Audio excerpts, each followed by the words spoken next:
Well, hello, folks. Welcome to The Sacred Speaks. My name is John Price, and I'm your host. And I'm excited to bring you Dennis Mckenna today. He's been somebody that I've been imagining would be on the podcast for a long time now, and I'm excited to, and I'm thankful actually to have the conversation. It was kind of surprising. He sent me a number of articles, and I, of course, read his website, and I'll get to all these notes in a minute. But his book, The Brotherhood of the Screaming Abyss, was a memoir and is a memoir that it's coming out with a second edition soon. But it explores his life, early life, he and his brother Terrence, and navigates through a lot of territories that I had not expected. His early childhood, really meaningful experiences that shaped him, of course, but also just making commentary on institutions and personal development and family. Dennis, I really appreciated this book, and thanks for putting it out there.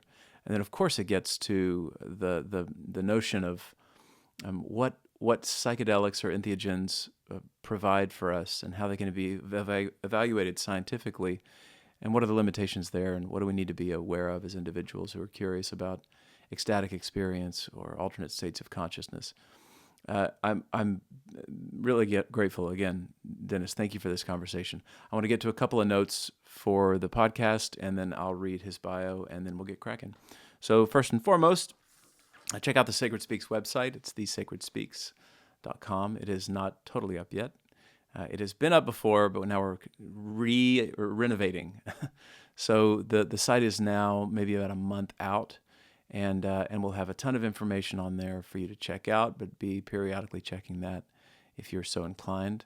And I'm excited to release that. We've been working on it for a long time now. So it's just, it's like home renovations, I guess. It just takes a long time.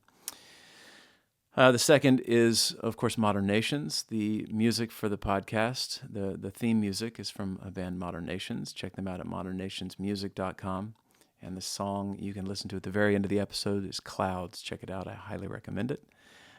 The third link that I want to send you to is the Center for the Healing Arts and Sciences. It's a boutique integrative clinic that my wife and I started. And we do a lot of different work there. Psychotherapists, Jungian analysts, nutrition, acupuncture, herbs, certainly traditional Chinese medicine, integrative work, group work, individual work, family work. And we're growing. We've just moved locations and expanding and bringing more clinicians on. It's exciting work there. Check it out at thecenterforforhas.com. Of course, links below. Always check the show note links. And then, oh yeah, I also, in reference to this episode, I have Mark Plotkin, a previous podcast participant. Go check his episode out. He's written a number of books. He's the leader of the Amazonian Conservation Foundation, and just an all-around interesting fella. He's got a new the Harvard Magazine. He's got a new article out in it. Go check that out. Mark, thanks for your connection here, and I certainly appreciate the kind of web of this journey I'm on. So much appreciated. In preparation, as I said in the episode, I listened to the Tim Ferriss interview with Dennis Mckenna. It was pretty helpful. They went over this book. And I didn't want to do a lot of redundancy. So we certainly dove into the book, but also went off book plenty. So if you're looking for a resource to dive into this book, The Brotherhood, The Screaming Abyss, you can also check that episode out. It came out in early May. So go to Tim Ferriss's website or Dennis Mckenna's at the Mckenna Academy, and I'll get to that in a sec. Go to those websites to check out that link and listen to a really good interview between Tim and Dennis. On that note, check out Mckenna Academy. It's mckenna.academy. And it's a modern-day mysteries school is the way they've got this positioned. A great website, tons of information. But on that note, I'd like to read his bio and then make one reference to a couple of the podcast interviews coming up, and then we get started. Dennis Mckenna has conducted research in ethnopharmacology for 40 years. For over 40 years, he's a founding board member of the Hefner Research Institute and was a key investigator on the ayahuasca project, the first biomedical investigation of ayahuasca. He's the younger brother of Terrence Mckenna. From 2000 to 2017, he taught courses on ethnopharmacology and plants and human affairs as an adjunct assistant professor in the Center for Spirituality and Healing at the University of Minnesota. He immigrated to Canada in the spring of 2019 together with his wife, Sheila, and now resides in Abbotsford. Since 2019, he's been working with colleagues to manifest a long-term dream, the Mckenna Academy of Natural Philosophy, a nonprofit organization founded in the spirit of the ancient mystery schools and dedicated to the study of plant medicines, consciousness, intelligence in nature, preservation of indigenous knowledge, and a revisioning of humanity's relationship with nature. Dr. Mckenna is author or co-author of 6 books and over 50 scientific papers in peer-reviewed journals.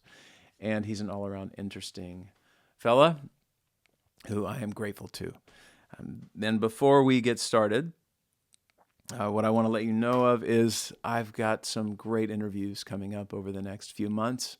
I'm going to go into a hibernation period over the next month to do a lot of reading and preparation. I've got a number of comparative religion folks, some more descents into psychedelics, and in particular, I've got the book I'm reading right now is Liquid Light, new book from Bill Bernard. He is will be a second-time podcast Sacred Speaks participant.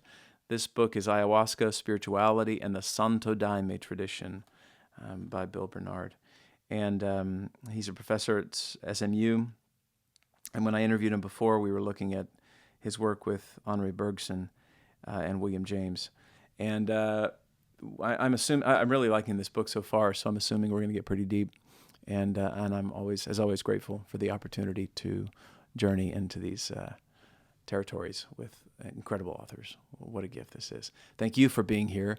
And as always, if you are listening to this, check it out on YouTube. If you're on YouTube, you can also listen on the audio formats of the podcast, iTunes, Spotify, Google Play, and SoundCloud, and others. Please engage, like, share. Your help is much appreciated. This is totally a labor of love, and I will continue because that's why I'm doing it. So thanks for being here, and for now we'll leave it there.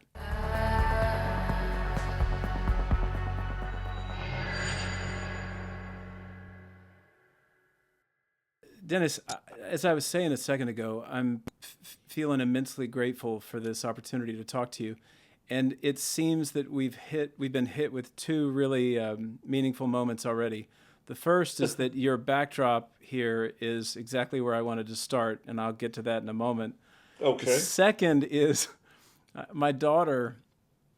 I was downstairs about 10 minutes ago, and my daughter said, "Oh, Dad, I have something for you."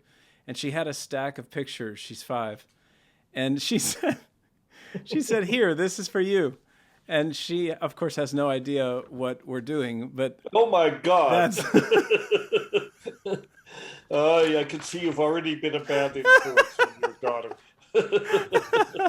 That's wonderful. That's I know. great. A good little moment before we get cracking.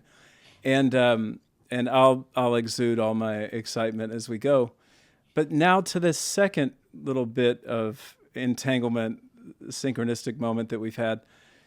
You said, and I want to get into introductions. I want to tee that up, but this is just too nice. Would you explain what that background shot is, please? Yes, so this is a picture of an ayahuasca vine. You can't really see it, I'm in front of it, but this is on the Big Island of Hawaii at the place at Botanical Dimensions, which is the nonprofit that my brother and his wife started around 1978. They had land up there. I was a graduate student at the University of Hawaii at the time, and I had a couple of cuttings of Banisteriopsis that I'd gotten from Tim Plowman that happened to be in the Lion Arboretum in Hawaii. And so I brought these 2 cuttings over to the Big Island. That was 1976. So this is truly the mother vine of the Big Island. And of course, the Big Island is probably one of the densest locations of ayahuasca constituents on the planet because of the plants that I brought in there over time. You know, I went to Peru in 1981 as a graduate student. We brought back quite a few live collections of ayahuasca and the admixture plants. but this predates all that. I Hmm. believe it was around, I started graduate school there in 76, so it was around that time frame. And it's huge. Unfortunately, it doesn't look as nice as it does in the picture because it's knocked the tree down. That's what lianas do. Eventually, they'll knock the tree down. And now it just is a huge mountain of tangled twigs and branches and everything, bigger than it ever was. But it was pretty impressive when it was growing on the tree. Lianas can attain enormous size. And this was probably about, this weighed several tons and was about 1,500 feet long. I mean, I didn't measure it, but my guess is that it was. It's still thriving out there, Wow. but it doesn't look as pretty. Well, the reason this image is the one I wanted to start with is it had so much of your narrative in it. And just so the listeners are aware, one of the things I did is read the Brotherhood of the Screaming Abyss, your memoir, and then I watched True Hallucinations on YouTube. I listened to a great conversation that you and Tim Ferriss had, and Mm-hmm. uh, and so I it's been a Recently. it's been a great kind of. But I will say that your book, you were saying, this really is where you need to start, and I'm glad you pointed me in that direction because it was so. I mean, as we were saying earlier, there's such a diversity. I mean, you're obviously a multiplicity, and you really get that in your memoir. So, I knew my phone was going to interrupt me at some point. Sorry. no worries. I thought it had defused, but not really. Okay.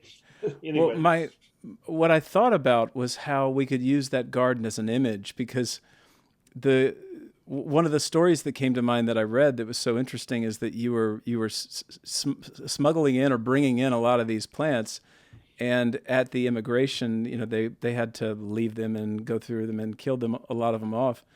And I thought there was this entanglement with the law, boundary lines with countries.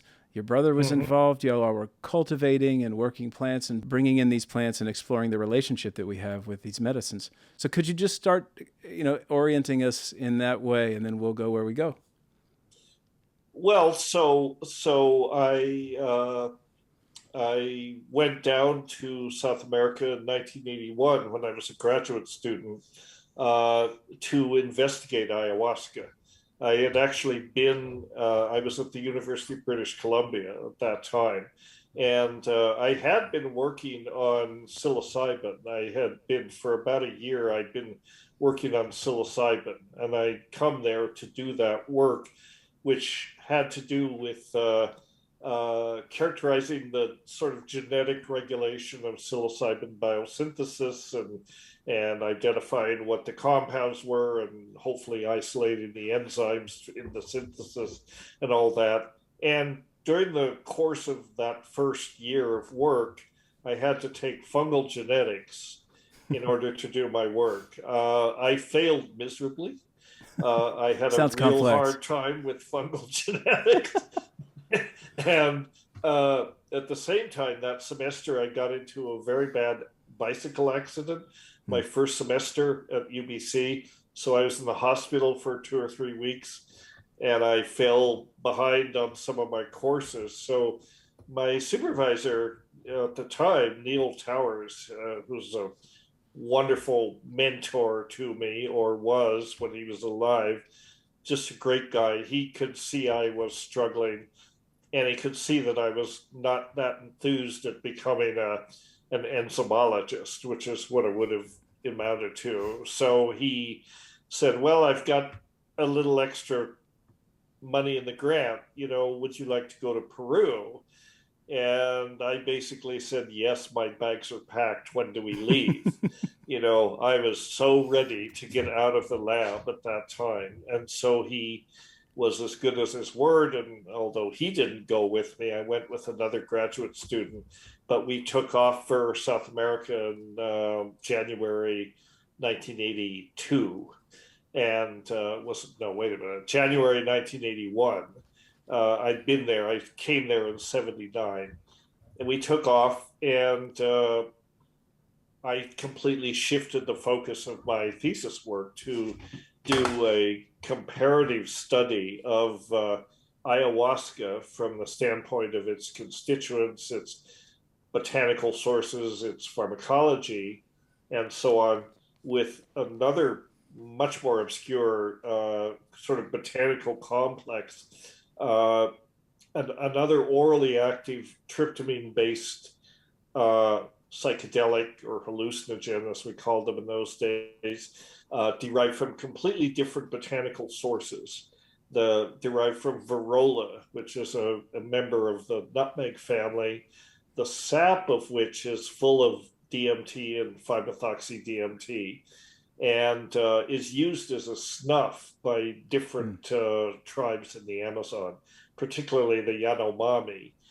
But I was interested in it because it was also used, a couple of tribes used it as an orally active preparation. And there are various names for it, but the one that the Witoto name is something like ukuhe. I can't really say it properly, but I call it ukuhe.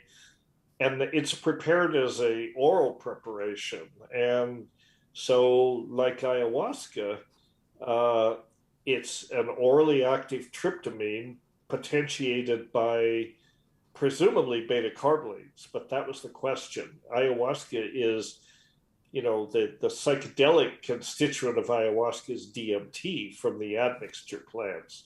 But then the vine from which the bark, which this is the vine, Banisteriopsis, supplies the beta carbolines, which are monoamine oxidase inhibitors. So you inhibit monoamine oxidase and you can render DMT orally active. And that was fairly well understood at that time, that was what was going on, although nobody had actually demonstrated that it worked that way.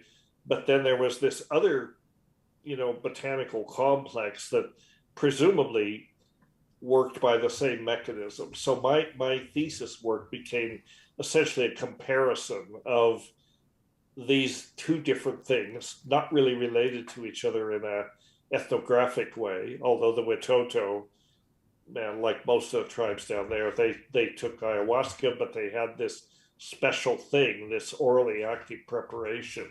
So I wanted to delve into the pharmacology and the chemistry of these two things and see how similar they were. And And it's so that's much what my so. thesis became. Sorry to jump in. It was interesting at one point when you were saying that you brought different mixtures from different shaman, and so Mm-hmm. you were really looking at the chemical constituents in these different mixes. And what'd you Right. discover through that? Well, I discovered that well, one thing I discovered was that they were amazingly consistent. I That's most of my samples came from one person, that I spent some time with. He and his uncle, my first informant, and Don Fidel Mozambite, who was introduced to me, or who I met because Terrence and Kat had been to Pucallpa about 4 years earlier looking for ayahuasca. They connected with this guy.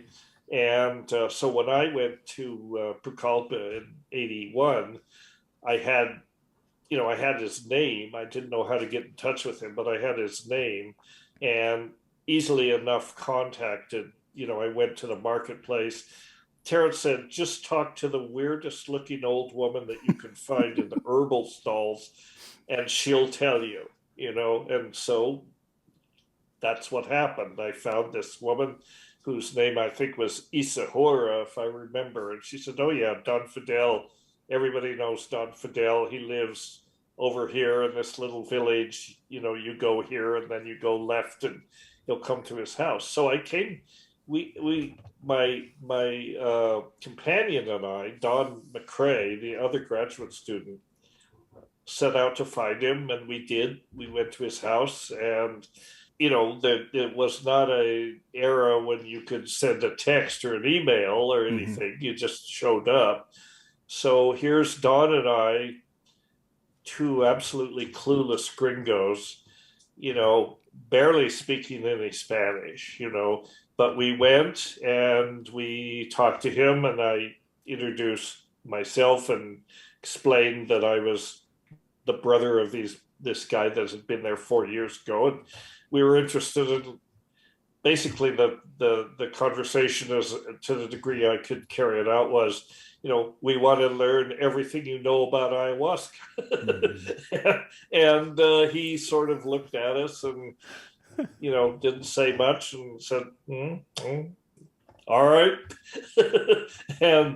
and so we ended up spending quite a bit of time with Don Fidel, taking the medicine, but also getting different preparations. He was really he understood why we were there, that he understood the principles of science enough to know that we wanted to look into this from the botanical point of view. So he made several preparations while we were in the vicinity, and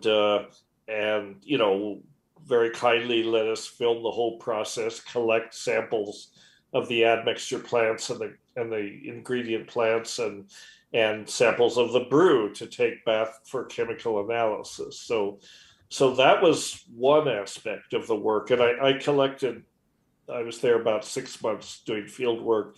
I collected other sources of ayahuasca as well during that time from other people. The main constituents were pretty consistent from batch to batch. Don Fidel's collection was, practically pharmaceutically consistent. I mean, every batch was similar to other batches. So he had a standard method. Frankly, for all I know, maybe all the samples were the same sample, but I don't think so, because he made several different preparations for us. The ukuhe, which we collected later in a different part of Peru, was a much different story, in the sense that it was a dying knowledge. It was we went up north to Iquitos, and then downriver from Iquitos to a town called Payless, about most of a day's boat ride down river, and then up a river called the Yampiyacu. And the river Yampiyacu means the river of poisons. And it was so called because it was famous for an arrow poison that was made by the people in the region. And the people in the region were Witotos and Boras, mostly Witotos, but Boras. And those folks had been forcibly relocated from north of the Putumayo during the rubber boom, early in the 20th century. So La Chorrera, which is famous in the mythology of Terry and Denny, we went to La Chorrera and got into all sorts of trouble. But they were originally, that was their ancestral home. And that's why we went to La Chorrera originally in 1971, was to find this legendary orally active tryptamine-based plant that was not ayahuasca, that was different than ayahuasca. And actually in 1971, the pharmacology and chemistry of ayahuasca was not that well understood. It was understood that Banisteriopsis was a key ingredient. Other plants were added, but it wasn't really elucidated that these were actually the psychedelics, the DMT containing plants. By the time I did my work in 81, had all been worked out. We knew about the other admixture plants and so on. But we went up to Pucallpa and up to this village called Puco Urquillo on the river Ampiyacu to find the ukuhe. And the folks there were, they were Bora and Muinani and Witoto, primarily, very closely related groups. How did they react to you? Hmm? How did they react to you? fine. There was no problem really. I mean, we were working with a guide, a person from the university at that time, a fellow who was also essentially a graduate student at the University in Iquitos, UNAP, and his supervisor of the curator of the herbarium at UNAP had basically designated one, and just I'm sure the conversation was something like, these gringos are here, they're completely clueless, take them to the field, get some plants, bring them back in one Yeah, but piece. this is the interesting thing that you mentioned a phrase that I want to get into, and you're hitting all the things I already want. Extra environmental.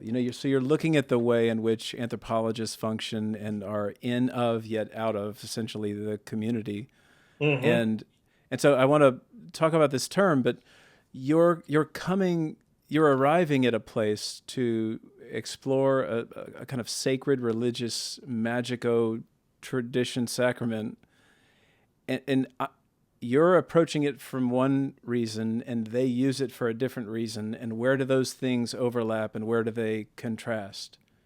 Well, what we found when we actually got up there was that because we had Juan with us, and he actually grew up in this area, so he knew these people, or some of them anyway. He was familiar with the community, so that was our ticket into these villages. That and a tape recording that we had brought. Uh, that was made by a woman named Adriana Loyaza, who was a Witoto from one of the Witoto communities up there. And she lived in Iquitos, and she actually worked for the Amazon Natural Drug Company. Hmm. So we had had a connection to You got an her in. from Tim Plowman. We Mm-hmm. went to see her, and she very kindly made a tape recorded introduction for us, in Witoto, that we could give to the headman of this village, who was basically her grandfather or her uncle or some relative. So that got us in the sense that we could say, Adriana is a friend of ours. She said we should come talk to you. And so we got up there, and what we found was that this knowledge of the ukuhe, or the kuruku, as the Boras called it, there were a couple similar names, but we found that this knowledge was basically disappearing knowledge. that Mm-hmm. that these cultures had been so impacted by the trauma and the atrocities of the rubber boom around, between 1910 and 1920. They were forced out of their ancestral home, forced south of the Putumayo, and these communities became reconstituted more or less, but they lost a lot. And what gets lost when the religious or the shamanic traditions, the ethnomedical traditions are vilified and denounced by the missionaries and all this stuff. This plant knowledge is among the Mm-hmm. first to go, the first parts of their culture to go. So we went there and we contacted these people, and a lot of them said, I don't know. I sort of remember. I think my grandfather did this. I kind of remember he was into this, or I don't know. But they all were game to try to duplicate it, to try to make it, and because it wasn't particularly a secret, it came from these varolas, which were very common in the area. Everybody called them kumalas, but they were not uncommon plants. Everybody knew what varolas were, and some of the medicine people there knew that there was this ancestral formulation, this psychoactive formulation. So they said, well, sure, I'll try to duplicate it, especially if you pay me. And we did. We paid them. watch them prepare the brews, the well, what they are is a paste. Eventually, they extract the bark and they concentrate the sap, and they end up with this paste that you take orally, and it has a very fast onset, supposedly, and very short duration, which is what you'd expect from a tryptamine. And so they made it, and we, I think we got a total of about 7 samples that were prepared by different practitioners, and we bioassayed all of those in the field. Being ethnopharmacologists, that's our job, right? We have to see if they're actually active. Is there anything there, or are these people pulling their leg or whatever? So we had to test them. And of the samples that we tried, uh, 3 or 4 of them, about 3 of them didn't do a darn thing. As far as I could tell, they were completely inactive. We didn't get we didn't even get an upset stomach for our trouble. A couple of them, though, were quite active. I lost you again. And yeah, and they were not particularly pleasant, not particularly even psychedelic, but definitely psychoactive. And at the time, I remember, there were a couple of these gentlemen that really did kind of remember how to do it, or they just got lucky. I'm not sure, but anyway, they hit. And then when we got it back to the lab, and of course we took samples of all the trees that they came from, any other ingredients that they had, did all this analysis, and we found that unlike ayahuasca, the ukuhe was extremely variable chemically. Not too surprising. There were many species of Varroa. Some of them didn't have any alkaloids at all. Others had alkaloids. They had tryptamines.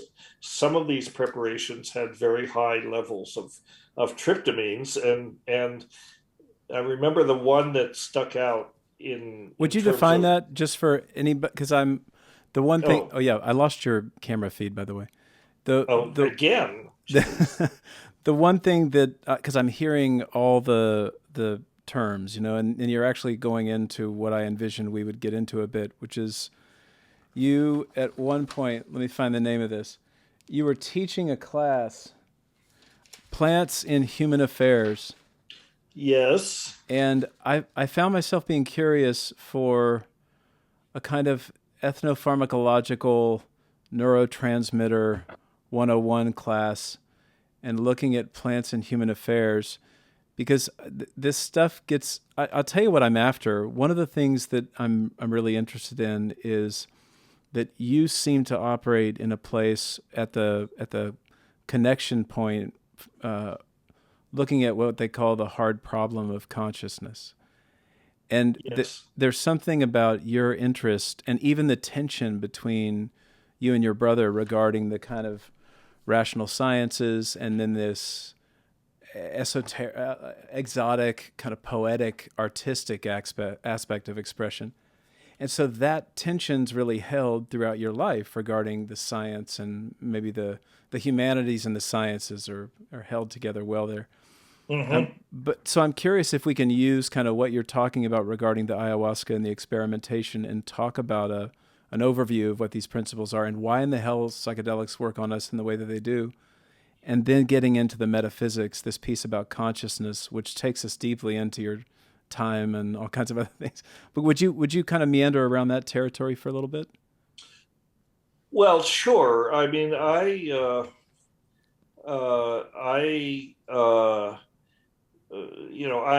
my stance was from science, but that said, I'm not a reductionist. Yeah, I I get think that. that I don't think anybody that messes with psychedelics can really be a reductionist. You know, It's a good statement. because if there's one thing they do, they bring into focus the limitations of our knowledge, and Yeah. how little we really know about what is really going on in this realm of what is consciousness, what is our apprehension of it, and so on. but that said, I felt then, and I still feel that science is a good springboard from which to start, Mm-hmm. and realizing ahead of time that it's inherently limited. It's not going to give you a full holistic understanding of what's going on, but it's a place to start from, Mm-hmm. and this was an ongoing, sort of, I wouldn't call it tension, but sort of differing views between Terence and myself, especially after our experiences at La Chorrera. Terence Which were is kind of, radical. he kind of came back and said, science can never explain what happened to us. Science is bullshit. Let's just throw the whole thing out because it's not adequate to it. And I was like, wait a minute, wait a minute. Before we do that, we need to understand what science is. We need to understand how to do science because we went there thinking, we're great scientists. Actually, we were just a couple of crazy people, and so his reaction to the experience at La Chorrera that we had was to more or less reject science, come back and start constructing these metaphysical constructs about the time wave and all of this stuff, which, whatever you might think about them, they're really not scientific, and I think that's a shame because I think they could have been benefited from some scientific perspective. Hmm. My reaction was to come back, and for one thing, I was very invested in keeping my feet on the ground again, getting my feet back on You the have a ground, and I very saw. interesting way of demonstrating your feet on the ground, Dennis. Well, because of what I'd gone through, my return to science to go back into my academic work was almost a reaction to what had happened to us. It was like, Mm-hmm. I've had enough of this. I just want to study plants and chemistry and molecules and, you Something know, concrete. something concrete. Yeah. And so I spent the time to get those skills. And also with this idea that really I have to know, before I can reject science, I have to know how to do science and what kind of thinking goes into it. This is partly why, my undergraduate degree, before I got into, after I returned from La Chorrera, I was studying anthropology and comparative religions before, which is Mm-hmm. Mm-hmm. useful. I came back and I started studying chemistry and botany and these more hard sciences kind of thing, and but also philosophy of science, And at the same time, Terence and I were trying to puzzle out what the hell had happened to us, what was going down when we went to La Chorrera. So we were both delving into, process theory, Whitehead's process theory, uh, primarily. That was, as well as, all the Jungian psychology Yeah. and shamanism and all that, which we were into before. But flash forward 10 years to 1981 when I came back. I went to the Amazon in 1981 as a graduate student, bound and determined that I was not going to go crazy this time. And I was just going to do some ethnobotany. I was not interested in Wait, destabilizing space time or, maybe you know. we need to maybe just for any member of the audience that's watching or listening, this is one of the more radical literary dissents that I've ever read. It was a really interesting experience, and I would urge everybody listening and watching to go watch True Hallucinations. Of course, read the book. Mm-hmm. But for the benefit of those who haven't yet, would you give a little bit on, because this experiment that's not science, but I think it's radical. So just let people know a little bit. Yeah, it's radical, and it's also something I hate to talk about these days because it's so hard to explain it, and we'll just go down that rabbit hole, and we'll Sure. never get anywhere. But people can. Best thing is to read True Hallucinations or my book, which I really think they go together. Yeah. They really have to read both. But then also the Mckenna Academy in 2021 did a retrospective on the experiment at La Chorrera in the, believe it or not, what was it? It was the 50-year retrospective of the experiment at La Chorrera, which was 1971. So people can look at that. I think there's no fire paywall or anything. They can look at that if they want to get a quick thumbnail sketch of what the experiment at La Chorrera was, or read the book. But basically, I guess without getting into it, Yeah. when we went to La Chorrera, what took us to La Chorrera was the fact that we'd read that this is where this weird Varola orally active hallucinogen was, right? And that was a paper by Schultes, and he reported it. He said he collected it at La Chorrera, and this is Witoto thing. That was the reason we went to La Chorrera. When we got to La Chorrera, then what we found, well, now you're seducing me into telling this story, but what, what we found was that, number one, an anthropologist that we'd encountered on our way in had said, you can't just go in there and start talking about this. This is like big magic, big, very taboo thing. And you guys are clearly nuts, and you will not be welcome if they might kill you. We were pretty cavalier about that, but we went on to La Chorrera from that encounter, and we sort of heeded his advice. We didn't go in and start blabbing about ukuhe. He was appalled that we even knew anything about it, but we learned this from this paper by Schultes. But so we went there, and then what we found was that the mission, it was a little Capuchin mission village, they had cleared the area, and about 200 acres around the area, they brought in these Cebu cattle, and the humpbacked white cattle. Well, the dung of those cattle is the preferred substrate for Psilocybe cubensis, which is like the pan-tropical psilocybin mushroom. And it was the rainy season, and these damn things were everywhere. They were growing out of every cow pie, and we knew what they were. We had no experience with them previously, but we knew what they were.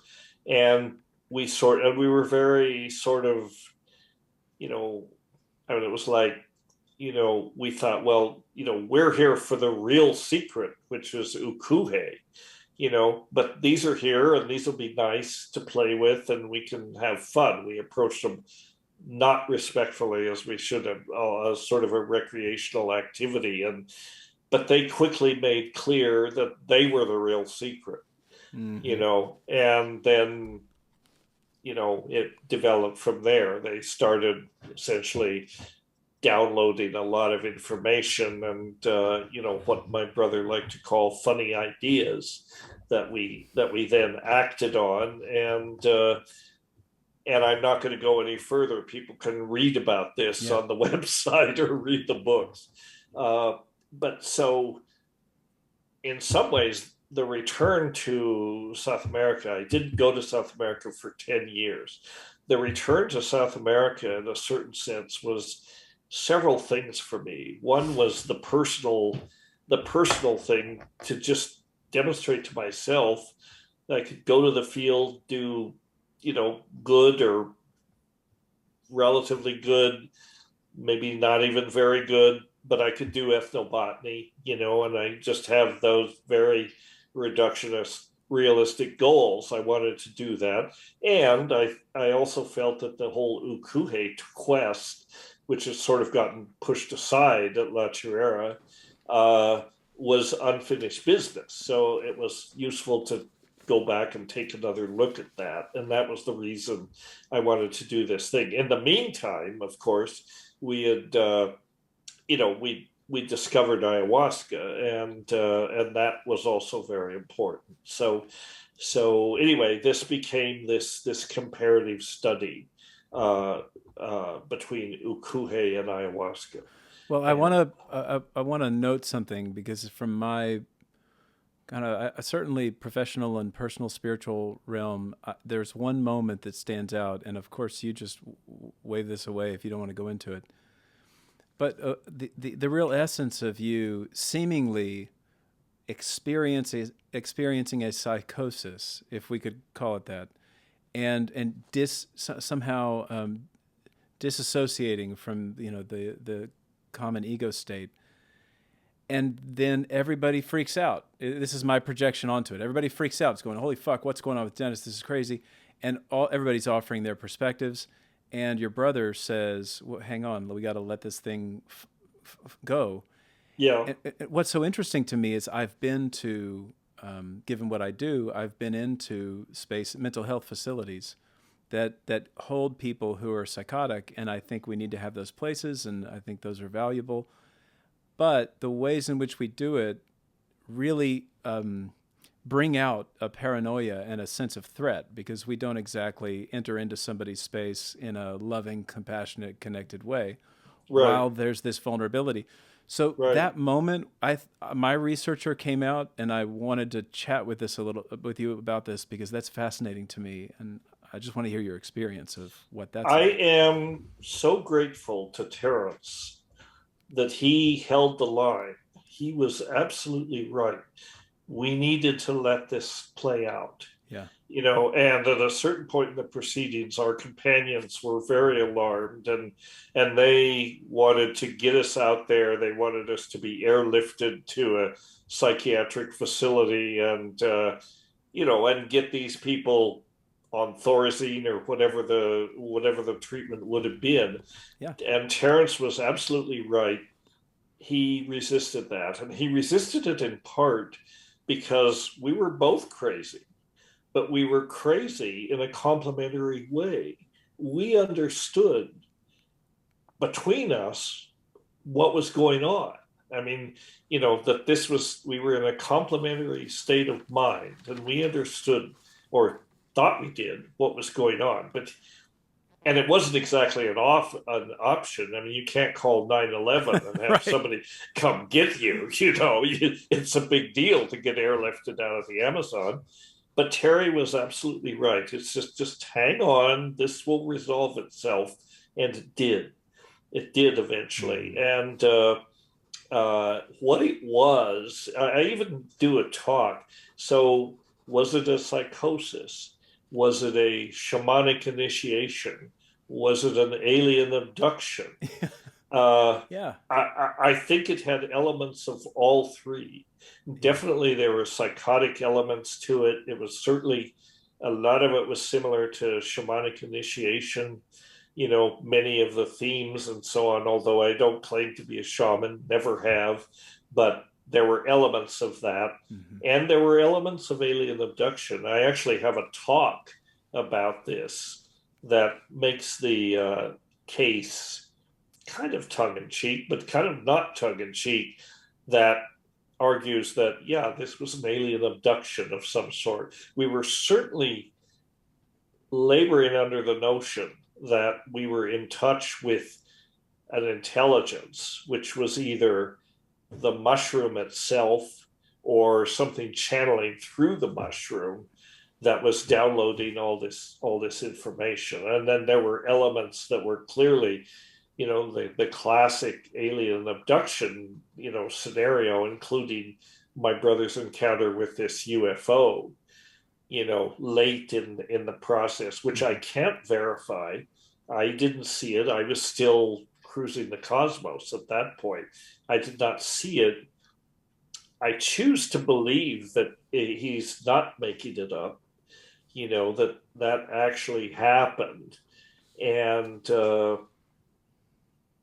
you know, I don't know. I really don't know. One thing I can tell you is everything that we had predicted as we developed this sort of metaphysical structure of expectations around what was going to happen, none of that took place, or we wouldn't be Mm-hmm. here at this Mm-hmm. point.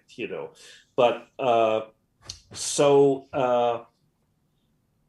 it's kind of strange, actually, John, to in some ways be known for, to be famous for your psychosis that you had when you were 20 years old, you know, Well, I could say the because, same for there's a lot in there about that narrative, losing oneself, going on a kind of journey to repair the process. It's a religious orientation, finding meaning and a kind of worldly orientation after the underworld descent. It has all the threads. yeah, I don't regret any of it. I mean, it I, was actually a very valuable experience. It right. was a very healing experience. And a lot of it, I think, for both Terrence and me, really goes back to the fact that our mother had died just a few months before we taken off for South America. We were both incredibly, impacted by that, by her loss after long battle with cancer, and there was a great deal of familial Mm. elements of this, and a sense of guilt, actually, that we had not been good sons, that we had really hurt her by not being, the boys that she had hoped we would be, by getting into drugs and all these other things that she didn't know anything about, and of course was terrified about. And Mm-hmm. and so a lot of it in our personal dynamic was essentially a way to make up for that in some ways. There was a very personal element to this, and even well, I don't know. I mean, you've done it. You forced me to talk about this. I swear I wasn't going to, but that was a big element. And so I guess the point is here, we did go to South America with a lot of trauma about her Mm-hmm. death and a lot of guilt about how, you know, now she was gone and we didn't really honor her the way we should have while she was alive. And and so this was an attempt to somehow heal that. And it was healing. It was healing on that level. It was healing. And I was 20 years old. I mean, that's classically the age when you go through these initiatory experiences, and that's what it was. So I don't. I mean, you can analyze it Mm. a lot of different ways. You could say, well, it was a psychosis. Certainly, there were elements of that. You could say it was a shamanic initiation. There were elements of that. You could say it's alien abduction. All of these things are labels for what was a unique experience. Well, And the thing the, is, it made me a better person. I meaning. feel like uh, I am more stable than I was then. I mean, I just feel that ultimately it was beneficial. Uh, you know, This is uh, the piece that Jeff Kripal talks about, that the paranormal and a paranormal event is oftentimes paired with a trauma or crisis. Hence the yes, reason why it can't be replicated in laboratory setting, because we can't kind of recreate trauma. But right, there is something about this, and then we can't just separate it off and say, oh, this is only some psychodynamic eruption of enormous conflict between two siblings who are mourning the loss of their mother and dealing with enormous grief and shame about like that. But not just that, right? There's that has to be seemingly part of the equation, because telekinesis can happen when there's trauma or seemingly some kind of a overwhelming force that's creating a crack in the ego structure, which takes us to psychedelics too. right, right, right. it's very hard to boil these things down to these reductionist categories, and that's a limitation of science, that. And I think that's why, and you yourself, you're a psychologist, you're every day you confront the inadequacies of these models. Yeah. I mean, you can talk about them, you can label them, you can apply fancy terminologies and understandings to them, but all of that is not really identical with people's personal experience. And that's the thing about psychedelics. It's intensely personal. Nobody can replicate your psychedelic experience. That's one of the beautiful things about psychedelics. I can't have yours and you can't have mine. We can only have our own.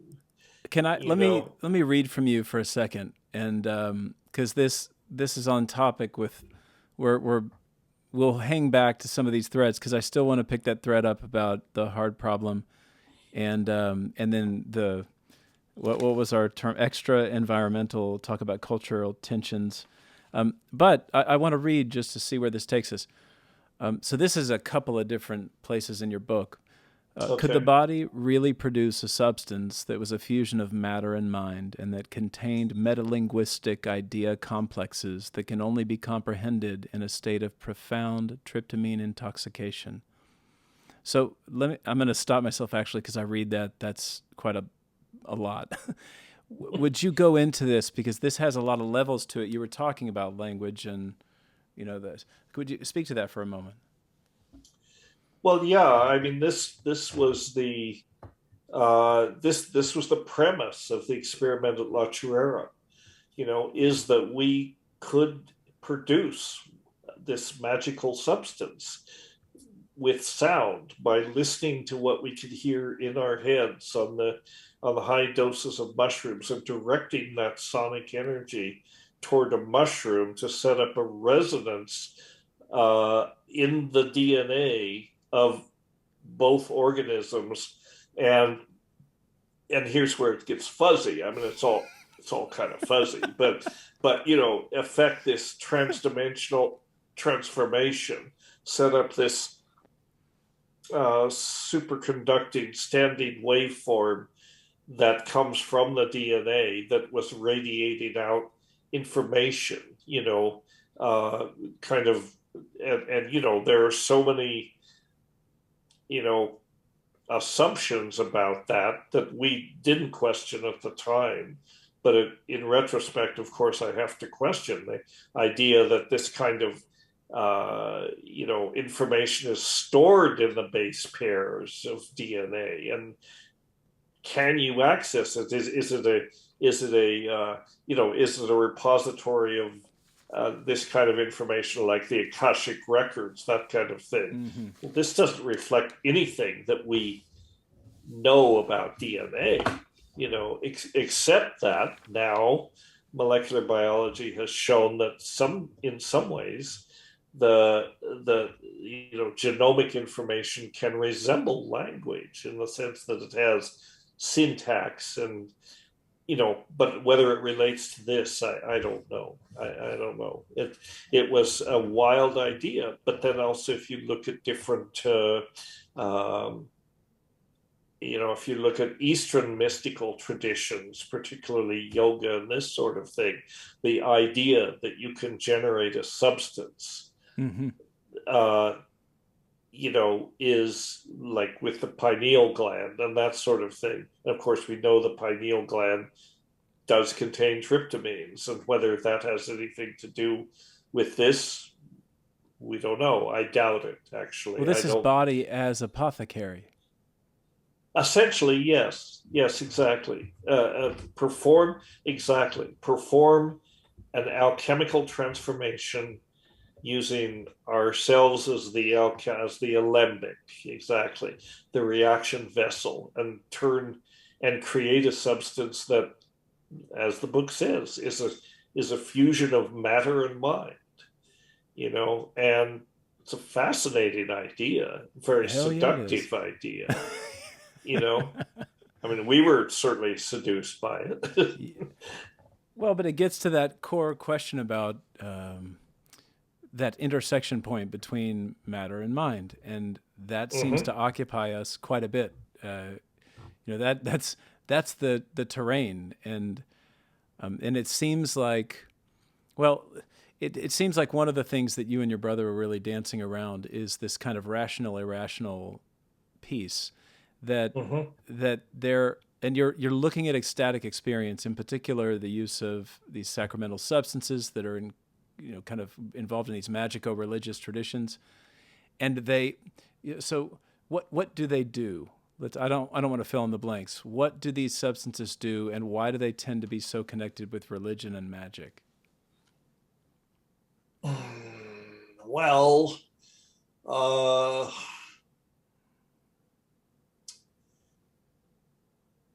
I think you know you have to. This goes back to the importance of setting with these things. You have to create a vessel for these processes to unfold. And that's what we were doing in a very elaborate way. We were creating and we call it the experiment at La Chorrera, Mm-hmm. but in no way was it an experiment. We should have called, but the implication of experiment was that, it was controllable, it was replicable, it was a scientific thing. We were laboring under the scientific delusion. We were not doing science. We were doing ritual. We should have called it the ritual at La Chorrera. It would have been a much more accurate thing. We were Mm-hmm. we were creating our own ritual space for very peculiar things to happen.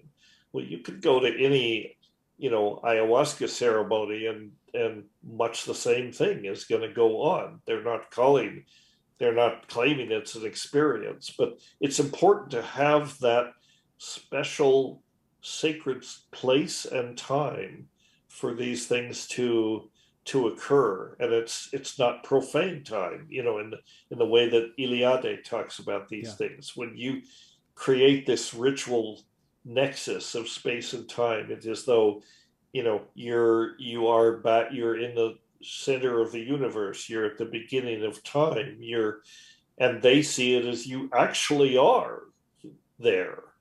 And who knows, maybe you are, but that is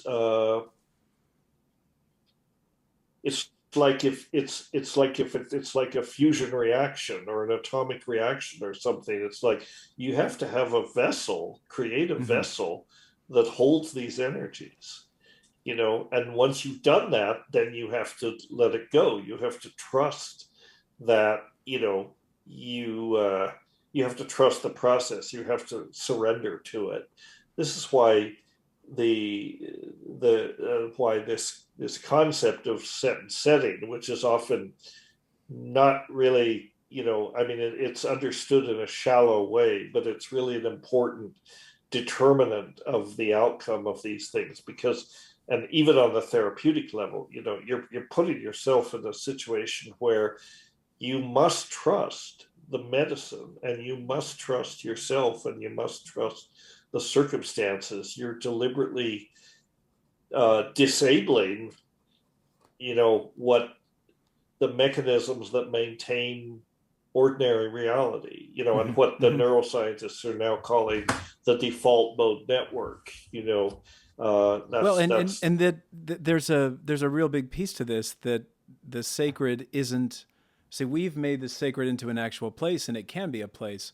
But what you're saying is that there's something like psycho-emotional. There's a mentation or a kind of imaginative space, and that word is loaded. Imagination. Like, I don't mean not real. I mean hyper real. I mean, like, the right. imagination is kind of the world of consciousness that we're in.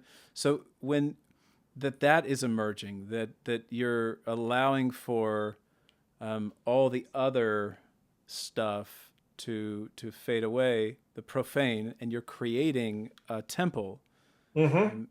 in your experience for the magic to relate with the unseen world, which is not just when I close my eyes literally. It's right now, right here. It's beyond my sensory perception. Right. Yeah, Yeah. exactly. And that's exactly what you're doing.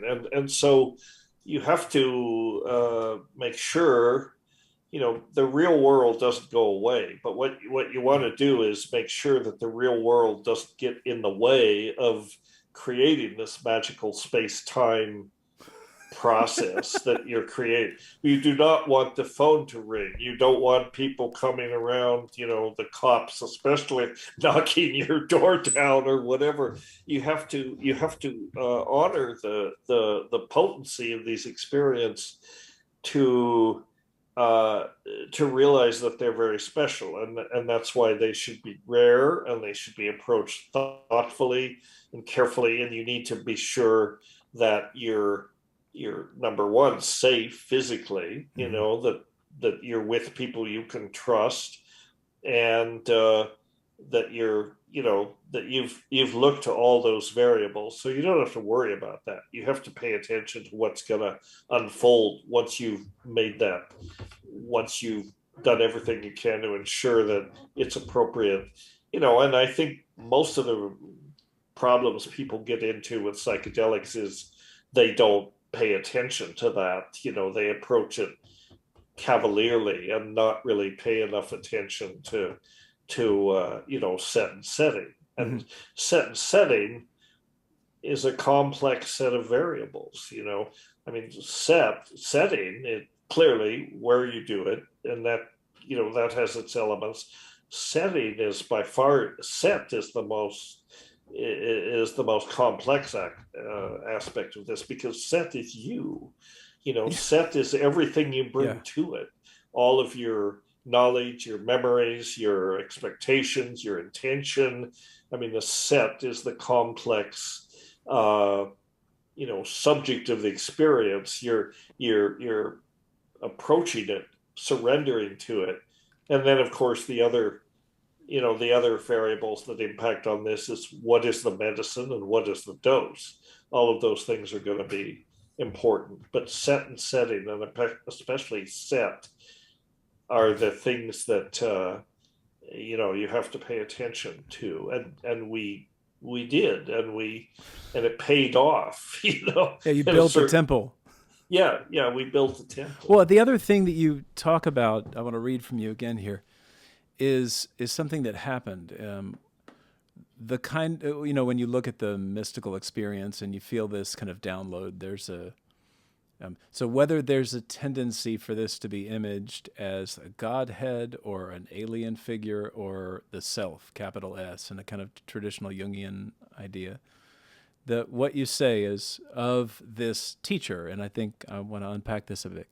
Whatever it was, the teacher was full of interesting suggestions about how our investigation should proceed. We began to think pure logos had taken physical form, that is, manifested itself as a substance composed of mind, of language, of meaning itself, yet all somehow grounded in a biological substrate. We used the term trans-linguistic matter to describe this mysterious substance, and we speculated that somehow it was produced in the peculiar state created by ingesting tryptamines. We figured this matter was psilocybin or DMT that had been rotated through the fourth dimension so that the trip was on the outside of the molecule. The more we kicked around these concepts, the more excited we became. So this has happened. You're consciously having these thoughts, right, about what this Mm-hmm. process is about. So you're getting Right. images, right? Will you speak to this about the teacher? Yeah. So we had, as I say, this sense of channeling something, or of getting all this information from some source that we exteriorized as a teacher, Yeah. whether the mushroom or something else. The information that was being downloaded was, in retrospect, just batshit crazy. I mean, really, it was not, but we were not interested in being reductionist or analytical about it.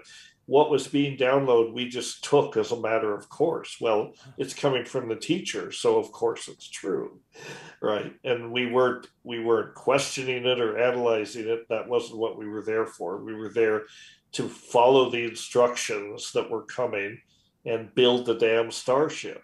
out of our own bodies. We weren't, questioning it. We should have done more questioning, perhaps, and maybe we wouldn't have gone so far. But the and it's interesting that you mentioned this thing, which was central to the concept of turning the trip through the fourth dimension. Well, that's, if you think about it, that's just a complete misunderstanding of what these things are. The trip is not built into the molecule. The trip is what happens when the molecule and interfaces with a complex nervous system, to produce the trip. The molecule on the shelf, or is nothing. It just is a molecule, but it has to go through. It's almost, and I think you even use this analogy in the book. It's like a piece of music. A Yeah. piece of music on a piece of paper is not music. Only when it's played does it become music. Well, only when the Yeah. molecule is metabolized does it produce a trip. But we misunderstood that, and we did and we didn't. But we had this idea that somehow the trip is in the molecule. No, the trip is within us. The molecule is just the catalyst that lets that happen. So that was a serious, like, misunderstanding of what was going on.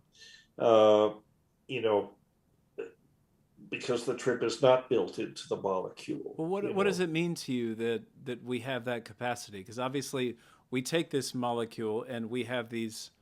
There are certain thematic patterns that show up in, if you and I both have an ayahuasca experience, I'm imagining that there are certain kind of experiences that will say, oh yeah, that was my teacher, and oh yeah, mine was an alligator, and yours was a jaguar.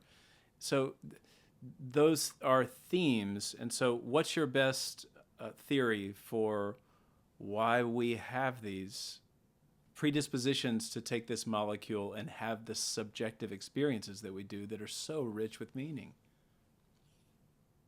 Well, I think, I think that people like to push the boundaries. Yeah. I mean, ordinary consciousness can get kind of boring after a while. It's just day-to-day consciousness, even as remarkable as it is.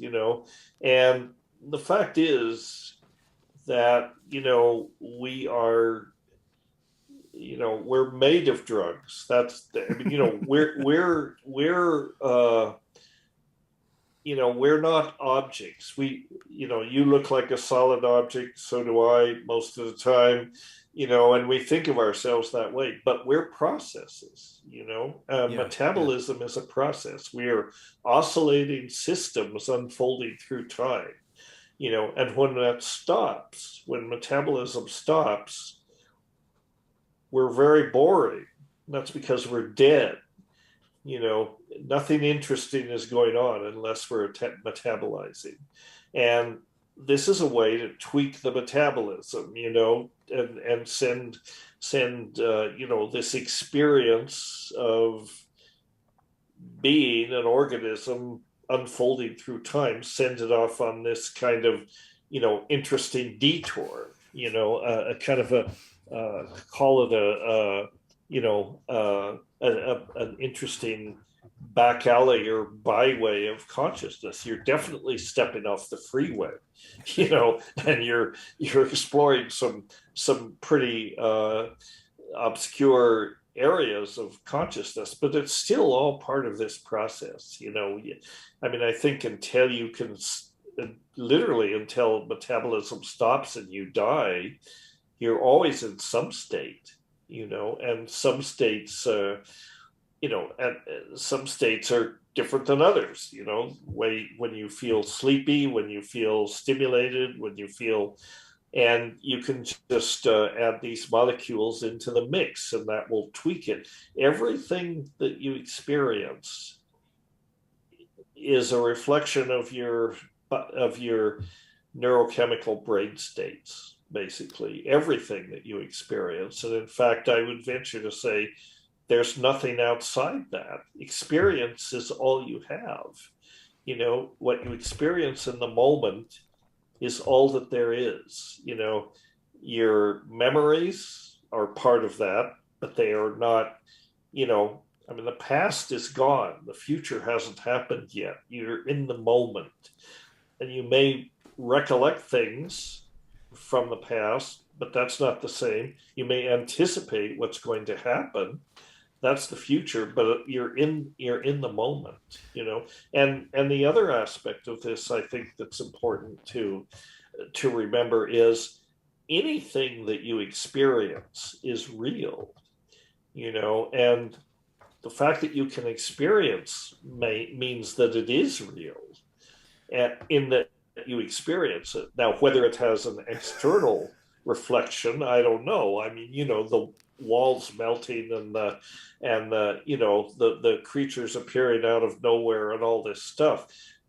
I don't know if it's objectively real. My guess is probably not. It's a construct of the mind, but you're experiencing it, and so it's real. I mean, this is something that applies to every aspect of experience, and when what you experience, edges toward the paranormal or the unexplainable or the anomalous, you can't dismiss it just because that's happening. It's still real. It's something valid for you that is experienced. Does that make any sense? It does, and I want to read from you again here because I'm glad you brought this up. It made me think about something when I was talking with Tony Bossis. We were chatting about how there are folks trying to take the subjective experience out of psychedelic work, and they're asking the question, which is a perfectly plausible question to ask: do these chemicals affect change without the subjective experience? And so I want to read this from you, and maybe that'll take us into that. Psychedelics are not suppressed because they are dangerous to users. They're suppressed because they provoke unconventional thought, which threatens any number of elites and institutions that would rather do our thinking for us. Yeah. So there does seem to be.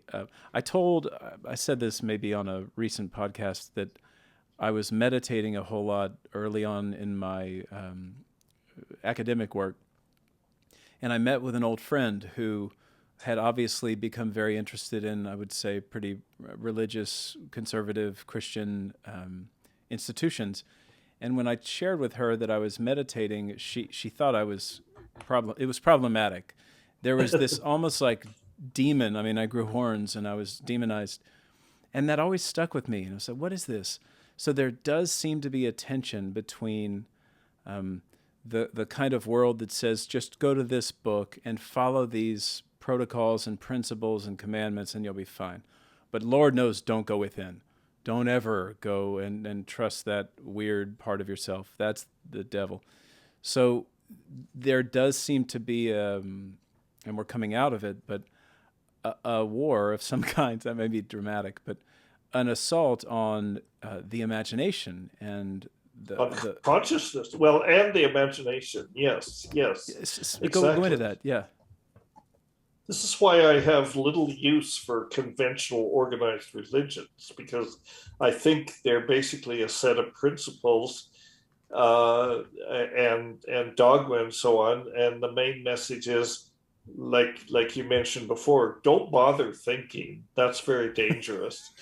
We have the answers here. All you have to do is follow the Bible or whatever the precepts are of the religion. You could turn off your mind. You don't have to bother your pretty little head with any of these questions. Just follow what we tell you to follow. Well, people that want to live that way, I suppose it's okay. But I think the inhabit, they volunteer for basically an impoverished reality. It can't be very rich. I think we need more imagination, and I think we have to, sort of acknowledge and honor the power of the imagination. Isn't that where creativity comes from, and really science as well? I mean, science in the purest sense is curiosity. Science is driven by curiosity, the desire to understand and expand knowledge and, expand our apprehension of the world and the way that we interface with it. So I don't know what those people are so afraid of, that you can't even go there. You can't even admit of the existence of the unconscious and all of these things. I mean, it's puzzling to me, but it seems like it's a very it's a fear-based reaction to or place to operate from. It's like never take any risks, never have a forbidden thought. Well, what's a forbidden thought? I don't know. I mean, I don't want to be one of those people. I think that it's, I think that I mean, one of the virtues of science, if it's properly practiced, is it never, you never prove anything in science, right? You construct models. Yeah. You construct models of how you think things work, but you always hold in reserve the idea that your model may be wrong. And that's what science does. It's a way of asking questions of nature to test your assumptions. New data may come in that causes you have to modify your hypothesis, or you have to throw the whole thing out and start over. That's a beautiful thing. There are very few systems of human thought in which in which that approach to understanding is built in. Certainly not religion. Religion will give you a set of precepts and principles and so on. It's like they're not to be questioned. In science, properly done, everything is to be questioned. Now it's often not practiced that way. Right. I mean, science in a lot of ways, particularly these days when you've got big science and that's supported by grants and prestige and academic, all the things, all the games that scientists play can lead scientists to become very invested in their particular models and reluctant to admit that this is really not working, this is really not good. But in the purest sense, in the way that pure science should always be ready to question, its models and change them as needed as new information comes in. That's how we expand our learning and understanding. I had one, Bernardo Castro, a fella I interviewed just a few episodes ago, called them convenient fictions. And I really liked the idea that we're consistently setting up these convenient fictions, but we're doing so right now. I'm dreaming you, you're dreaming me. We're having all kinds of subconscious and unconscious, dreamlike images that are occurring to us even through this conversation. And so when we go to sleep or when we are in these states of psychedelia, that ego, what we would call the ego, isn't in the driver's seat. And so we get a lot. And in volume 5, Jung starts it with, we have two kinds of thinking, directed and non-directed thinking. And our culture does a whole lot of directed thinking, and we don't have a lot of space for listening and being receptive and tuning into our dreams. So it does seem odd that we don't really have that. And so, of course, it's created in the counterculture, and you go to a rave and take MDMA. You can get take the tour of the cosmos, but it's not grounded in a particular tradition. It's kind of hedonistic and wild, which is fine. I'm not knocking that. I just think that we need to have these spaces for ecstatic experience. Right, exactly. And I think, I think the great value of psychedelics, both for tools for exploring consciousness and, dare I use the word, expanding consciousness, and its therapeutic use, is the fact that it does disable this default node network, this set of expectations, what I sometimes call, I like my term better, I call it the reality hallucination. It is this model of the world that we create for ourselves to just navigate through the world.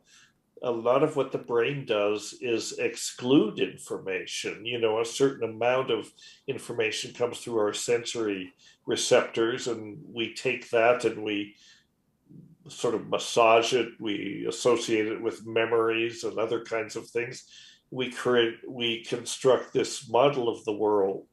It's not reality. It's the model that we inhabit that lets us make sense of our, of our existence, and it's very convenient, on a day-to-day basis. But once in a while, you just want to shut that fucker down, and see what unfolds. Yeah, what happens next, man, when I don't know it?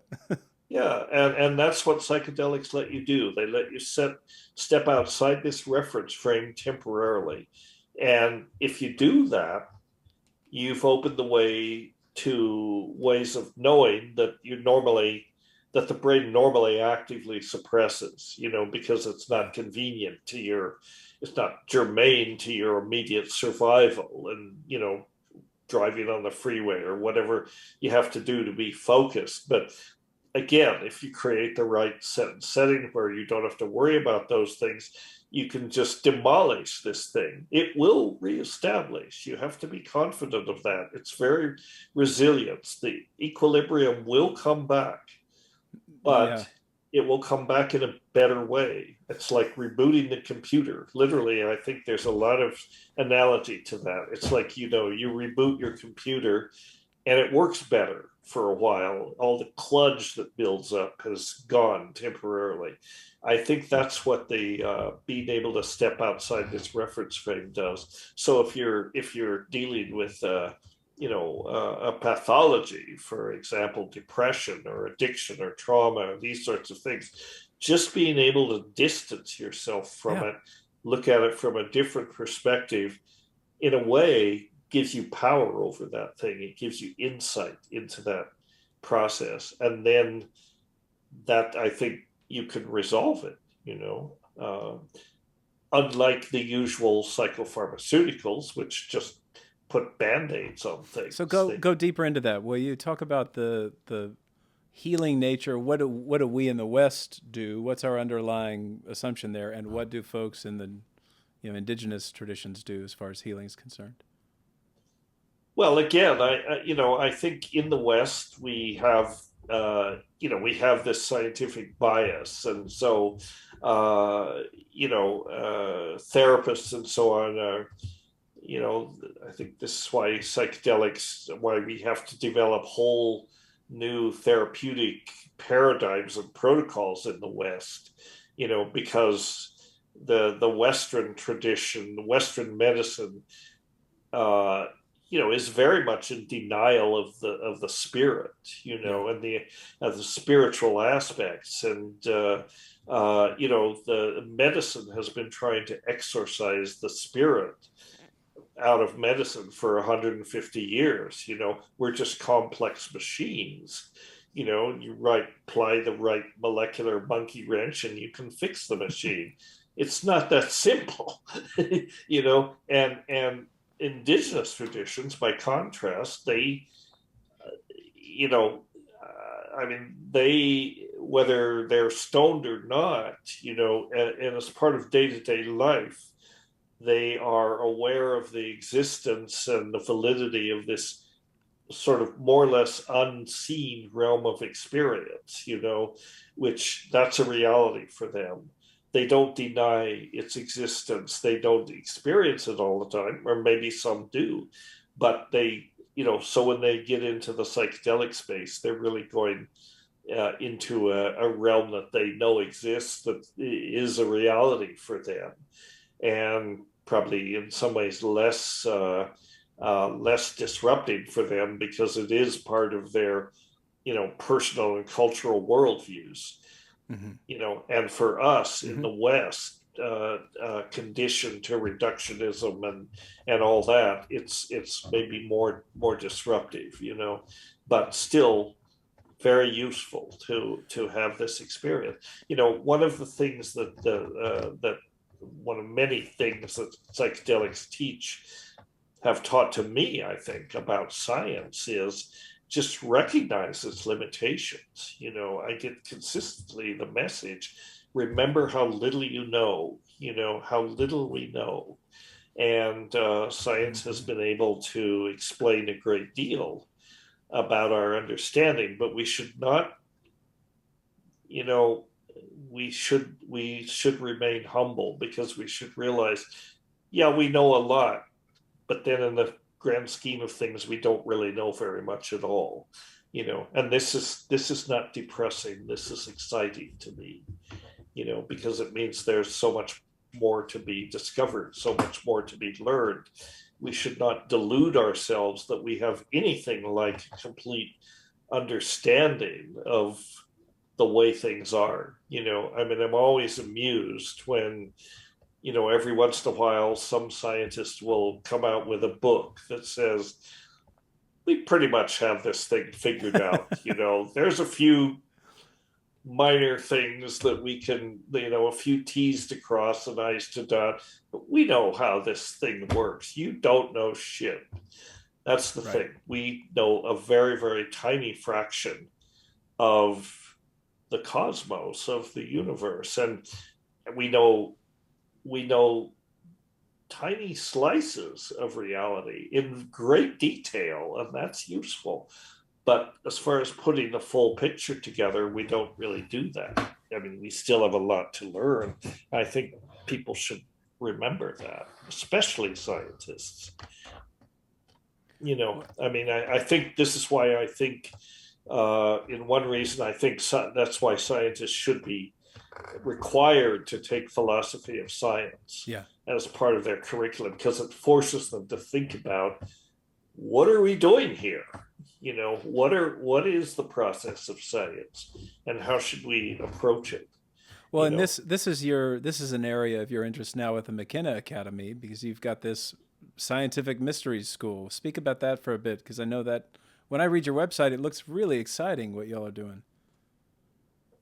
Yeah, well, that's just an articulation of this idea.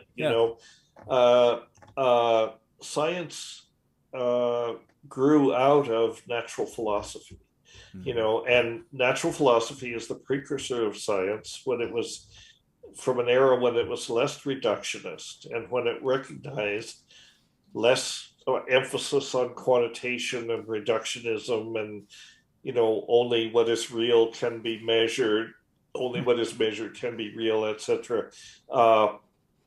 Natural philosophy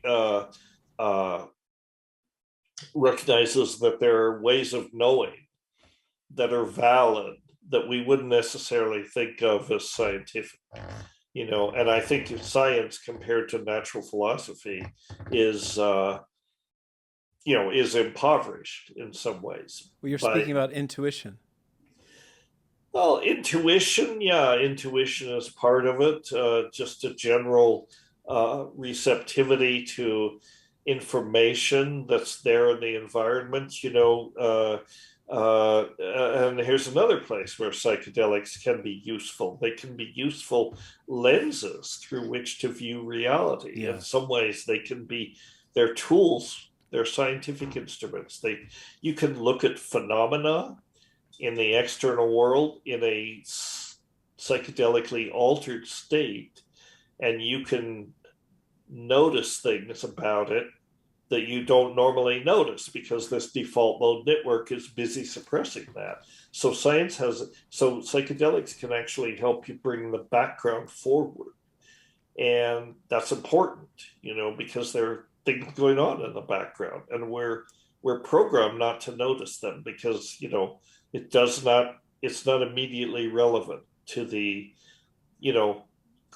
bus that's coming in your direction, or the saber-toothed tiger that happens to be attacking you. You want focus when those sorts of things happen. But when you're not in that kind of situation, it can be very useful for opening yourself up to phenomena in nature that normally we just overlook. It's not that they're not there, we just don't notice them. And again, there are instances where scientists have, uh, you know, had insights from psychedelics, and those insights stand up over time. Like Carrie Mullis, good example of the molecular biologist who figured out the PCR reaction, won the Nobel Prize for it. He was very upfront about the fact that his experiences with LSD Yeah. enabled him to visualize these processes, and get down with the molecules, as he put it. And then, in the cold light of sobriety, he was able to make sense of what his insight. Crick too. Was it Crick? Yeah, I think it was Crick. Also, finally, on his deathbed, admitted that LSD had contributed to his understanding of the double helix. He didn't want to say it, but I guess on his deathbed it became okay for him. So that's a psychedelics can be tools for discovery in the same way that telescopes or microscopes can be. That's fascinating about the revelation of the double helix. You would think that somebody who has an insight on a substance is like, hey, by the way, we got to talk about this because this is awesome. I've had incredible insight. But instead, we are in a cultural space of repression and suppression. And so and Kripal talks about a lot about this, that even in the academic circles, Eliade, who had radical experiences, mystical experiences, and couldn't really talk about them in academic settings, but had to write under a pseudonym and to just to try to make sense of what in the hell happened to me and how do I understand those experiences given my presuppositions of what reality is, what tangible reality is, mechanistic, materialistic reality is, and what it's not. Yeah. I think that because you have had an overwhelming experience with I guess abundance of ayahuasca experiences. I've had a lot. Yeah. Has that affected you in any way other than expansive? uh well, I don't know. I mean, I guess it's made me more humble. Wow. I mean, I hope so, because I mean, this this insight about how little we know basically is a message I get from ayahuasca all the time. Just remember how little you know. You don't have this thing figured out, and that's one of the consistent messages that comes through to me from ayahuasca or whatever. Psilocybin is the same thing. I think. So I don't know, but I feel like my ayahuasca experiences have been gifts in a certain way. They are this lens through which you can view the world, and I think it's good to just try to remember how little we know, and so there's no real room for arrogance, in this. And arrogance is something that tends to be a occupational hazard in some way of scientists. Yes. And Lost your feed again. Lost your camera. Yeah, Just. I know. It's So always Dennis, doing that to me. Okay, I, let's uh, see. I do want to be sensitive. You're being extremely generous with your time, and I want to be sensitive to our time. So I want to give you plenty of runway to talk about the Mckenna Academy, if there's anything else. And I want to look through just a couple of notes because I have tons of places to go. But I'm wondering if we did kind of tend to this, your understanding from a pharmacological and kind of imaginative or subjective space, why these substances tend to bring about this experience And maybe the answer is we just don't know, but I'm curious what you'd say about that. And then, of course, anything else that you feel we need to get to before Okay. we finish Uh, today.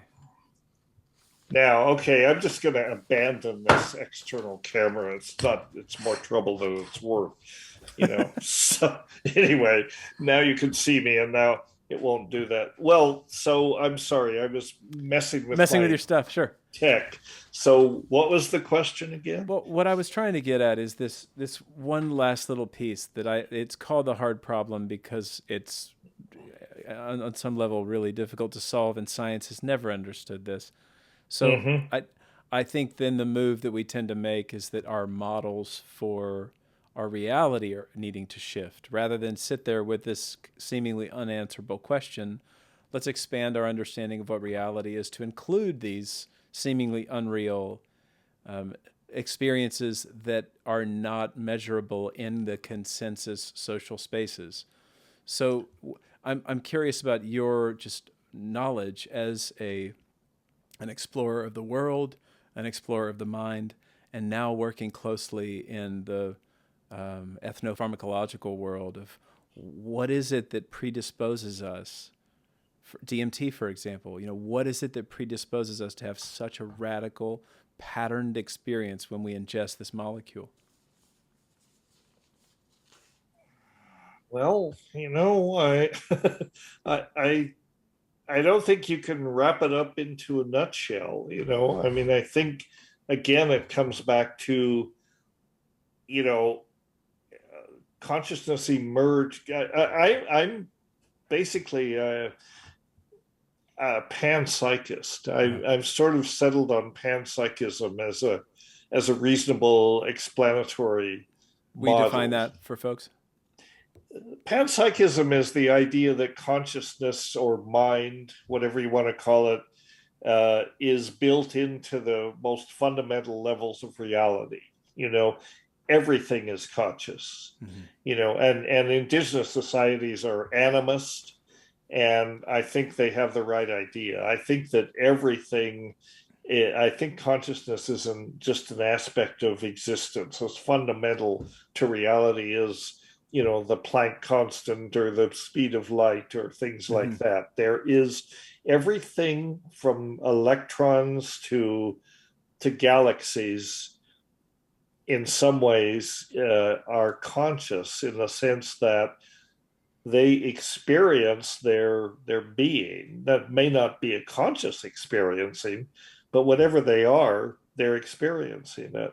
And then you have unique situations where you have you know animals with complex nervous systems with all these extremely complex structures stuffed into very small spaces like our skulls. And I think when that happens, you get emergent properties, but it's still matter being itself. But matter, consciousness emerges out of unique arrangements with matter, and depending on they're not separate. I mean, we have this Cartesian dualism Right. that has been the curse of Western you know philosophy for however long it's been, 500 years or whatever. And it's a fundamental misunderstanding of the way things are. There's no separation between the inner and the outer. These terms are not even useful if you think of it in a certain way. It's Mm-hmm. Mm-hmm. I mean, it's the old psychedelic insight, right? Which sounds trivial when you say it, but we are all one, right? And Right. there is no difference. It sounds silly to say it, but in fact it's actually true. Everything that we experience is an experience of this this field of consciousness, if you want to put it that way, that is just fundamental to existence, and everything within that field experiences it in its own way. So that, to my mind, is a useful way to look at things. It certainly is. Thank you for saying that. Yeah, yeah. I just had the experience of really looking at we were talking earlier about being as simple as it is, being in the present, being aware of what's happening right now, and I think that's what ecstasy and ecstatic experience does. It in art, and that's I think one of the reasons why those arenas are so valuable, because the individual is really present with this merging together of the inner and outer world. I mean, my imagination is imaging, and I'm putting form to that, whether it's visual art or figuring out the complex molecular structure of some medicine that's going to be used to treat an illness that comes to somebody in a dream, and then I have to put form to that and work out Right, the formula. right. Yeah, I think that's one of the again, one of the useful things of psychedelics, but also art and other types of experience, things that do kind of put you in the moment, because our consciousness, it's very hard to be in the moment, even though the moment is all there is. This the fact that experience of the moment is all there is, but it seems like it's very hard to just be in that moment. I mean, that's the whole be here now conundrum. No, I'm thinking about what happened yesterday, what happened a few hours ago, what I'm going to do after we end this conversation, Yeah, all of these all the things. time. We can't just sit and focus, and the psychedelics give us a way to do that, to maybe calm down and just experiencing the nowness, of isness, if you want to Yeah. put it that way. It's always there, but it's hard to calm down and just see that clearly. And so anything that helps you do that is a good thing. Well, Uh, this is what I think about when I look at these commandments, and one of them is don't create false idols. I think that image applies to what we're talking about. Not to take something that's present and really irrepresentable, it's an experience, not to create something concrete and reducible out of that. Like, and right. so, but we have an inherent tendency to do that because I've got to interact with the outer world. But then if we let that sucker go too far and we don't have these kind of ecstatic balancing acts where we put ourselves kind of in right relationship to our full experience, then I think we're living life is not as juicy. Right. Well, we're always trying to explain it to ourselves, and I Yes. think I think that's in some ways a the fault of our sort of Western point of view, and even literacy to a certain extent. I think if you go into the jungle with an indigenous person, particularly one who is not literate, doesn't have those filters, because you can't be literate without having a point of view, Right. right? You have to have a separation between whatever it Subject. is. Yeah. Yeah, but they don't have those filters. I think they inhabit a world, you can be in the same jungle at the same time. They're seeing it very differently, and they're seeing a lot more that's going on than you're seeing, because we have these filters built up from at least the earliest childhood. So I think that's partly what psychedelics can help us learn, is to get back to that place where there's nothing but subjectivity. Symbols. That's Yeah. all there is. Yeah, yeah. You're a Jungian at So heart, Dennis. what's that? You're a Jungian at heart. I am a Jungian at heart. Yeah, yeah, I am. I am. Yeah, Jung was very important in my thinking. Yeah. So I didn't get to talk much about the academy, Yeah. Mckenna Academy, but people can go on the website and see what we're about. We just completed, you probably know, this big conference, Yes. and boy, that was an experience putting that on, and it was great. We got a lot of feedback from it, so people can look at espd55.com Links if you want to below. look at some of the talks and so forth. I And did. the McKenna. I got your book from the 50, and it's such a great. Well, not Okay, only is it beautiful, but it's a great read. And you'll be putting out more. there'll be a follow up volume for this one. Yeah, where that will come out next year sometime. But in the spirit of what's now become this series, we're going to bring out a symposium volume for this. And some of the talks were fantastic. Some were not as good as I'd hoped, but in general, it was a great event, and we've got lots of good feedback from it. And so people can look at that if they want.